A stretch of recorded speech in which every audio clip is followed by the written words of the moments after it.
comment adapter l'indice du bonheur national brut qui a été développé au Bhoutan au contexte réunionnais. On avait besoin de structuration pour pouvoir expérimenter des solutions à La Réunion, parce qu'on a un modèle économique qui n'est pas viable dans le temps. On a un certain nombre de menaces écologiques, des déséquilibres sociaux, d'inégalités croissantes. Et pour ça, il faut pouvoir mettre de la structure dans les différentes alternatives, les différentes actions, pour pouvoir réussir en fait le challenge d'instaurer un modèle sociétal viable à La Réunion, qui ressemble et qui rassemble les Réunionnais.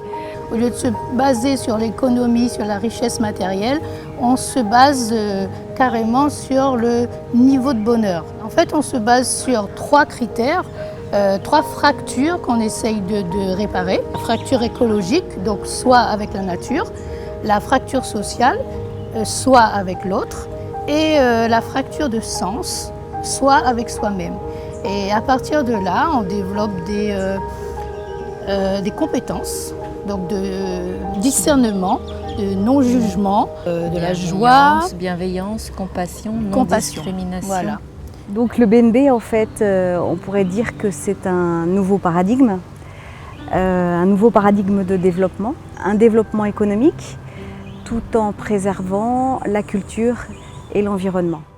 Et donc il y a une définition du bonheur qui au Bhoutan, qui émane du Bhoutan, qui moi me semble personnellement assez généralisable et acceptable. C'est déjà, on est acteur de son bonheur et notre bonheur est indissociable de ceux des autres. Je dois agir, au quotidien pour faire en sorte que je puisse cultiver un bonheur. Le gouvernement doit favoriser les conditions d'accès au bonheur, mais après c'est moi, dans mon quotidien, comment est-ce que j'active ça? Nous parle du bonheur, tout ça, méditer, est-ce que nous va réussir vraiment à casser un petit peu les habitudes que nous avons? Le monde est réceptif, l'a bien écouté, la remettre à en question aussi. Et ce que la marque à moi, c'est ça en fin de compte, c'est que nous peut remettre à nous en question et avancer différemment en fait que nous avons l'habitude de faire. Voilà, donc il ne s'agit pas d'imposer une idée du bonheur, c'est plutôt de créer les conditions qui permettent aux gens de se reconnaître. Et donc ça va être tout un travail de vivre en fait plus en harmonie avec soi, de vivre plus en harmonie avec les autres et de vivre plus en harmonie avec la nature. Alors, la particularité de l'index du BNB, c'est que c'est un index qui est holistique et qui intègre aussi bien des données quantitatives que des données qualitatives. Il est construit sur la base d'enquêtes qui sont faites auprès de la population de façon à savoir au mieux quels sont les besoins de cette population. L'intérêt de cet outil d'évaluation de décision des politiques publiques, c'est qu'il permet de tenir compte d'un certain nombre de facteurs qui sont exclus dans d'autres outils.